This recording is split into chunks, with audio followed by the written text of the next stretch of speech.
오늘 어떤 작품 해볼까요, 교수님? 예, 오늘은 도키오 해보겠습니다. 아, 도키오. 예. 제 읽었어요. 아, 그러셨네요. 네, 최근엔 예. 못 읽었고 예전에 이제 예. 읽었었는데 예. 참 재밌게 읽었었습니다. 저도 이번에 두 번째로 읽었습니다. 그렇군요. 예. 자, 개괄적으로 좀 설명해 주시죠. 도키오. 예. 일본에서 출간된 날짜는 2002년 7월이고요. 네. 46번째 작품이에요. 84작품 가운데 한 절반, 한 예. 중간을 조금 넘은 그렇습니다. 예, 예, 그렇습니다. 시점에 만들었습니다. 그리고 예. 한국에서 출간된 것은 2008년 10월입니다. 이것도 거의 10년이 됐네요. 그러네요. 네. 벌써 10년 가까이 되네요. 번역은 어떤 분이 하셨죠? 오근영 번역가께서 하셨고요. 네. 출판사는 도서출판 창해라는 곳에서 나왔습니다. 이 페이지가 꽤 되네요. 예, 480쪽. 음. 굉장히 두꺼운 책이에요. 네. 80쪽이고.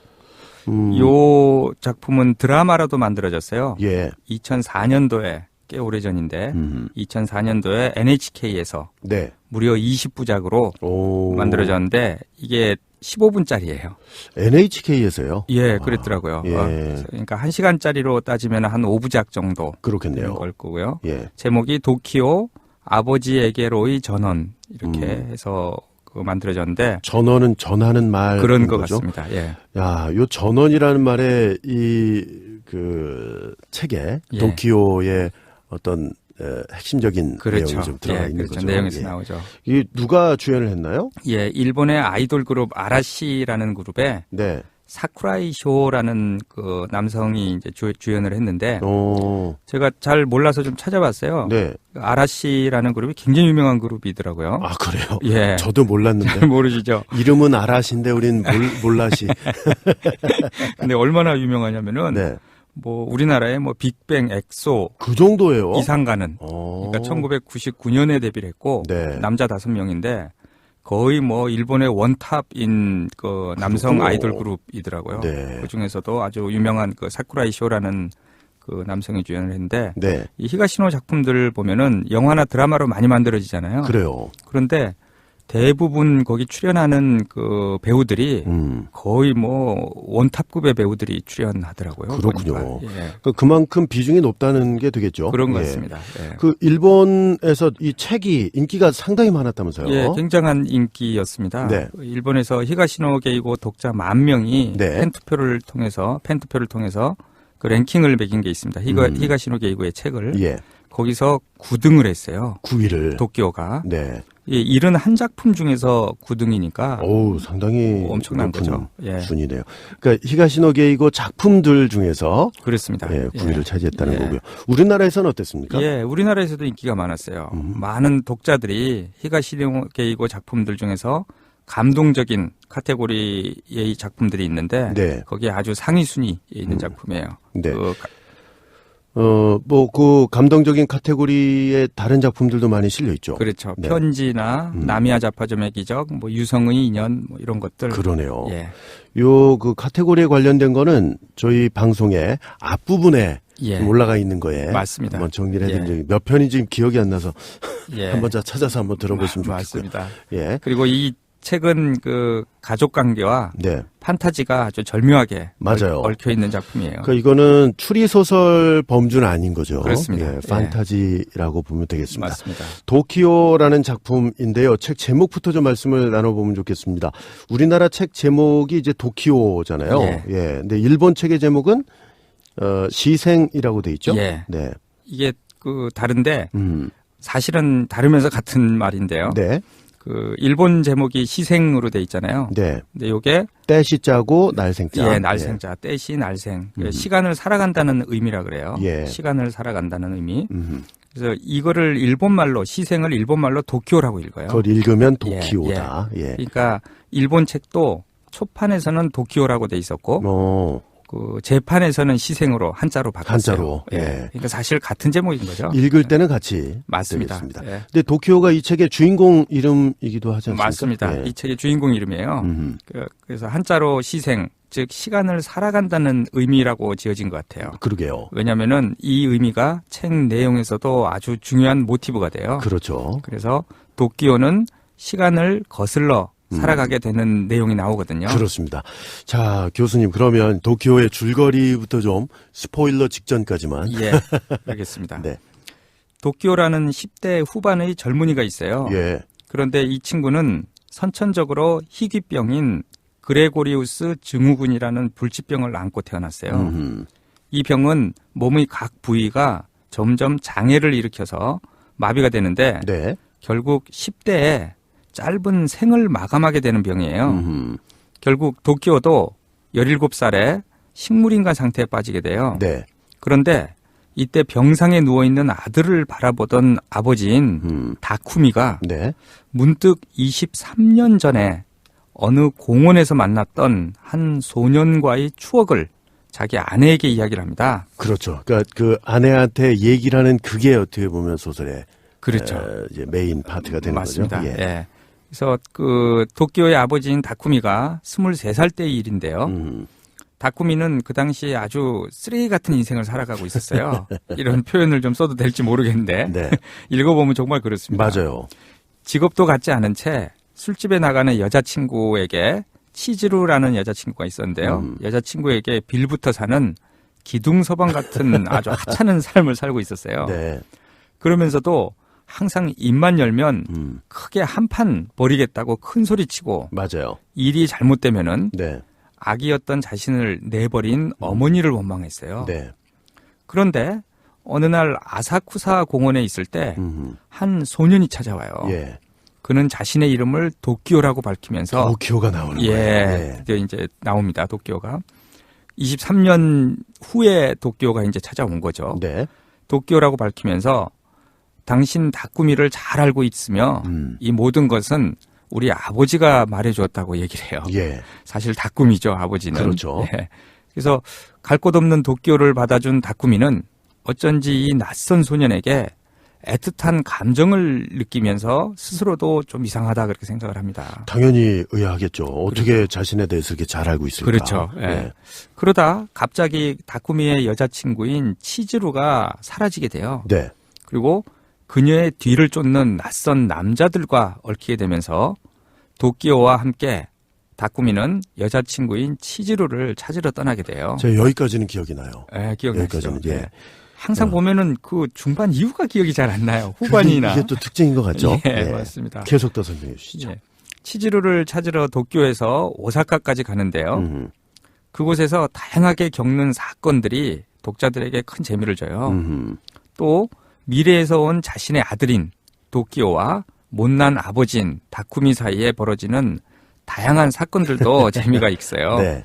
예를 들어서 가난한 아버지를 데리고 돈이 좀 필요했어요. 네. 그래서 경마장으로 가서 아들 도끼오는 미리 어떤 말이 1등할 것인지를 알고 있는 상태에서 아하. 큰 돈을 벌어주기도 해요.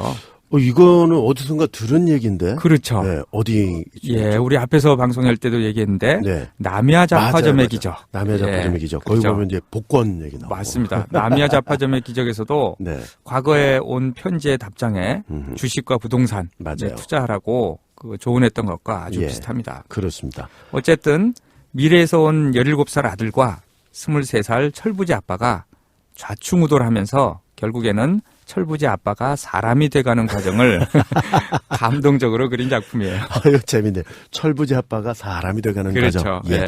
여기 이제 감동적인 작품이라 많은 분들이 사랑하고 계시는 거잖아요. 그렇습니다. 네. 감동 포인트 교수님은 어디 있다고 보세요? 이게 도쿄의 아버지인 다쿠미는 네. 아까도 그 앞에서도 말씀드렸지만 젊었을 적에 아주 그 좋지 않은 인생을 살아가게 맞아요. 되는데요. 네. 그런데 그 핑계를 자기를 낳아서 버린 친엄마에게 찾고 있거든요. 그런데 친엄마는 새로 시집 간 곳에서 굉장한 부자로 그 집안을 일으켜 세워서 잘 살고 있는 것으로 나와요. 예. 그런 친엄마가 결국 나이가 들어서 병이 들어 죽게 되자 친아들을 한번 다꾸미를 한번 보고 싶어 해요. 네. 그러나 다꾸미는 외면해요. 그런데 미래에서 온 아들 도쿄가 억지로 미래의 아버지인 다꾸미를 끌고 친엄마의 집으로 가게 되거든요. 네. 화해 시도입니까? 예, 그랬죠. 근데 아들 다꾸미는 병석에 누워있는 친엄마에게 네. 천벌을 받았다고 아주 악담을 퍼붓고 도망을 그래요. 치거든요. 예. 그 이후에 도끼오의 도움을 받아서 그 친엄마가 아들 다꾸미를 남의 집에 양자로 줄 수밖에 없었던 사연이 있었거든요. 그래서 다꾸미의 아버지가 그리고 나서 다꾸미의 아버지가 누구인가를 찾게 되는 과정이 아주 재밌게 나와요. 네. 그래서 엄마와 아버지와의 기구한 운명에 대한 것을 알게 되거든요. 네. 그러자 다꾸미가 태도가 바뀝니다. 그리고 다시 죽을 날이 얼마 안 남은 자신의 엄마에게 찾아가서 화해를 하게 돼요. 네. 이렇게 줄거리만 얘기하면은 그렇게 감동적이지 않은데 맞아요. 이 책을 읽다 보면은 이 히가시노 게이고 작가 특유의 이야기 전개 그리고 글솜씨가 있어요. 그래서 독자들이 감동을 받게 되는 것 같아요. 거기에 이제 공감이 된단 말이죠. 그렇습니다. 예. 예. 아무리 스토리가 유려하고 뭐 구성이 탄탄해도 공감을 얻지 못한다면 맞아요. 그것은 사랑받기가 어려운데 맞습니다. 예, 이 작품은 정말 그런 측면에서 감동을 느낄 만한 예. 그런 스토리가 잘 전개가 돼 있고 공감을 얻고 있습니다. 맞습니다. 앞서 말씀하셨듯이 이 도쿄가 나미야 잡화점의 기적과 비슷한 그 타임슬립 기법이 사용이 된 거잖아요. 예. 네. 앞선 나미야 잡화점 방송할 때도 그 말씀드렸는데요. 도쿄 더 타임슬립 기법이 사용됩니다. 네. 즉 미래와 과거를 왔다 갔다 하는 이야기 구조인데요. 23년 후에 죽은 아들이 23년 전의 아버지를 찾아가는 재미난 구조예요. 네. 그래서 망나니 아버지의 젊은 시절을 후에 태어날 아들이 인생을 바꿔주는 이야기예요. 예. 이런 아이디어가 아주 재미있죠. 그러게요. 이거 한때 그 엄청난 인기를 누렸던 영화 있죠. Back to the Future. 예. 네, 그게 생각나요. 맞습니다. 그래서 그 시간을 거슬러서 과거와 미래를 왔다 갔다 한다는 것은 옛날부터 소설이나 영화 등에서 네. 많이 사용되는 기법이거든요. 그 금방 말씀해 주신 아주 인기 있는 영화였던 Back to the Future 같은 영화도 과거로도 가기도 하고 미래로도 가기도 하고 아주 재미를 주는데요. 아하. 이 재밌는 거는 Back to the Future에서도 예. 과거에 살고 있는 좀 모자란 아버지 네. 똑같죠. 이 도쿄하고 네. 모자란 아버지를 미래의 아들이 과거로 가서 바로 잡아주는 이야기가 나와요. 그런 내용이 있나요? 예. 저도 이거 봤는데. 예, 굉장히 재밌습니다. 예. 아버지가 약간 좀 모자라요, 하여간. 근데 그거를 아들이 가가지고 아주 훌륭한 사람으로 만들어지죠. 그렇군요. 그래서 과거가 바뀌게 되죠. 예. 그래서 아마도 히가시노 게이고도 이 영화에서 아이디어를 착안하지 않았나 그런 생각을 해봤습니다. 예. 이거 공식적인 건 아니고 아닙니다. 추측입니다. 예. 추측. 예. 근데 우리나라 이 도쿄가 출간될 때 그 재밌는 이벤트가 있었다고 들었어요. 예, 그렇습니다. 도쿄가 우리나라에 출간될 당시에 한 인터넷 사이트에서 네. 도쿄 출간 기념 이벤트를 했는데요. 예. 뭐였냐면은 지금 23살인 당신의 아버지를 만난다면 아하. 무슨 말을 하고 싶은가? 재밌네. 예, 당신의 아버지가 23살이라고 생각하고 어떤 얘기를 하고 싶은가? 라는 네. 질문을 던졌어요. 그래서 많은 사람들이 이벤트의 당첨 여부와 상관없이 그때 자신의 아버지를 만나 하고 싶은 일에 대해 애틋한 소망의 말을 적어냈는데요. 어느 투고자의 멋진 글이 있어서 한번 가지고 왔습니다. 한번 예. 읽어주시죠. 이게 고은손이라는 분인가요? 예, 아이디가? 예. 아이디가 그런 것 같습니다. 예. 아무 말도 하지 않겠다. 다만 아버지와 함께 하루 종일 차를 마시고 좋은 산책길을 걷고 날이 저물면 사람 냄새 나는 대포집에 가서 좋은 술 한 병 시켜 나눠 마시며 당시 아버지의 고민, 아버지의 생각, 아버지의 소망들에 대해서 귀 기울여 듣고 싶다. 그리고 집으로 돌아가는 아버지의 뒷모습을 사라지기 전까지 바라보고 싶다. 속으로는 나지막이 빌겠지. 오늘의 기억을 후에 당신이 나의 아버지가 됐을 때 듣고 싶다고. 예. 이분은 뭐 하는 분이세요? 아주 너무 글 네. 쓰는 분 같이 잘 네, 썼죠. 문필가 같으세요. 네. 너무 좋더라고요. 여러 개를 제가 읽어봤는데 네. 이게 제일 좋아가지고 한번 갖고 와봤습니다. 그러게요. 이벤트 뭐 참여 많이 했겠죠. 예, 그랬을 것 같습니다. 대표로 하나만 지금 맞습니다. 소개해드렸습니다.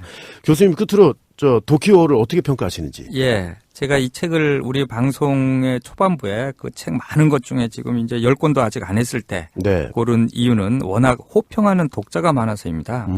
일본뿐 아니라 우리나라도 그렇거든요. 네. 그런데 저는 이쪽 취향이 아니에요. 교수님은 정통 추리물을 좋아하시나요? 좀 그런 것 같습니다. 네. 그래서 히가시노 게이고의 소설하면은 추리나 스릴러 혹은 호러 등 뭔가 좀 궁금하고 오싹하게 만드는 것을 좋아하는 것 같아요.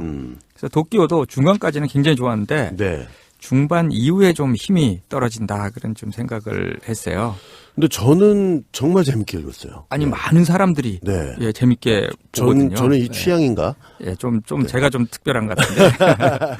그래서 저는 사실은 나미야 잡화점의 기적에서도 좀 동의를 했었어요. 예. 그래서 그 남야자파점의 기적이 이렇게 많은 사람들이 좋아하리라고 생각지 못했거든요. 저는 그냥 뭐 좀 평범하다 그렇게 생각을 했거든요. 네. 도쿄도 그랬고요. 그래서 사람의 취향이 정말 다양한 것 같아요. 이렇게 뭐 저는 이제 스릴러나 추리 쪽을 좋아하는데, 네. 근데 또 비밀 작품을 했었잖아요. 그것도 사실 추리는 아니잖아요. 아니잖아요. 그것도 판타지죠. 예, 근데 네. 그건 또 저한테 베스트에 꼽히는 예. 작품이거든요.